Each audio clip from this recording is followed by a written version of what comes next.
In the Idaho economy, agriculture is still number one. In recent years, an increase in dairy production has taken place within the state ag economy.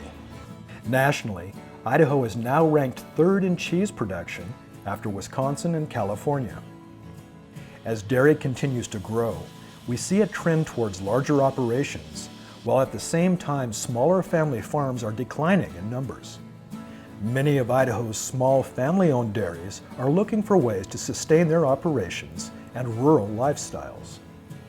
One strategy for small dairies to ensure their sustainability and large dairies to diversify their enterprise is to explore value-added dairy products like Artisan and Farmstead cheese. This value-added process follows a national trend in creating unique, high-quality dairy products as well as a wide variety of other specialty foods. Through the Small-Scale Dairy Processing Grant, the United Dairymen of Idaho, the University of Idaho, and Tech Help Idaho started a program to support and encourage the trend in artisan and farmstead cheesemaking. This partnership recognized the need for dairy science education, including food safety, nutrition, production, marketing, and quality. The overall goal of the grant was to help mentor and support local cheesemakers and highlight Idaho's reputation for high-quality cheese and dairy products. But people have to be educated.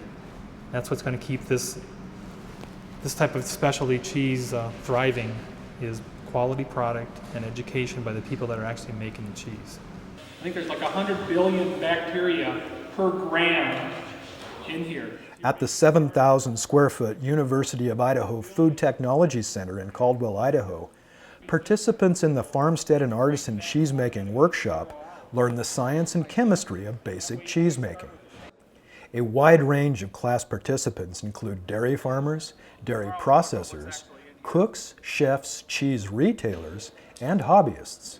It gives you an enthusiasm to want to go out and actually start to do something yourself.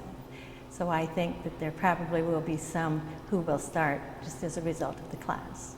Cheesemaking really has become somewhat of an art, and it's something that you can't necessarily only learn from the book side. I think you really need to have a hands-on application.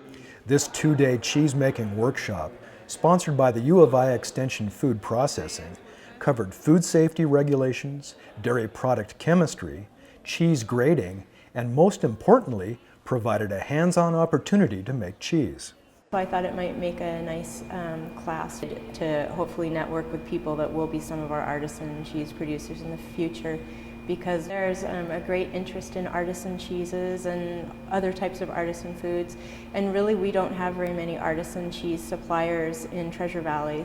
This class has been really important for bringing my attention to how to standardize the process and the different variables that I just don't have any technical expertise in. I think developing the workforce is a very important way to develop our industry and to bring more industry and more business into this area. And we saw just a tremendous shift to this new artisan farmstead specialty cheese making, where smaller manufacturers wanted to explore, find out if they really wanted to go into business, do it, and how to. Cheesemaking has become an option for a lifestyle for many people to be able to remain on the farm and keep the farm in the family.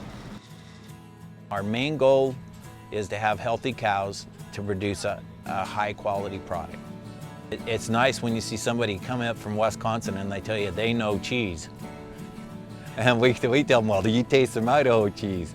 And they say, oh, that is good cheese.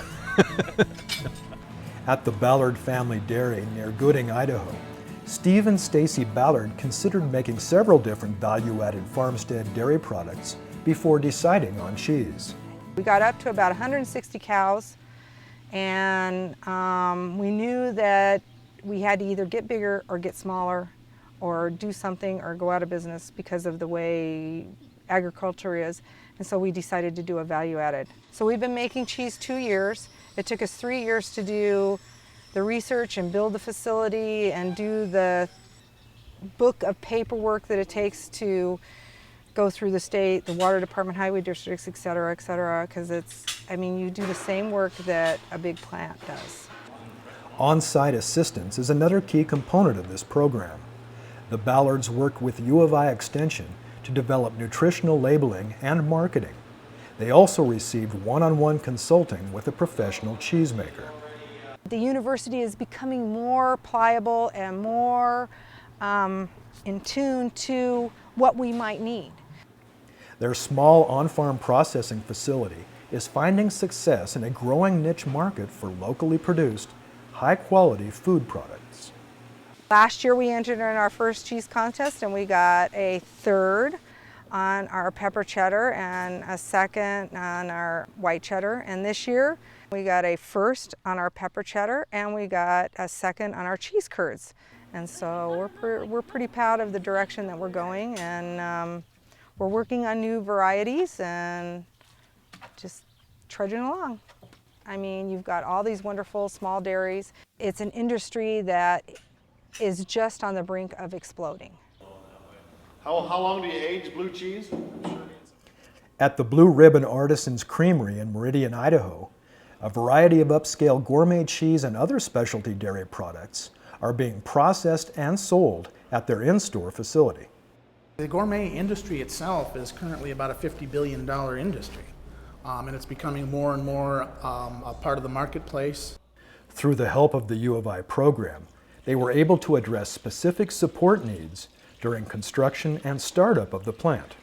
What we're doing is gearing ourselves towards a niche market, which is a high-end gourmet, things that need to be done in, the small batch type operation that we are. We're standing in what is the cornerstone of the whole facility, which is our on-site mini creamery.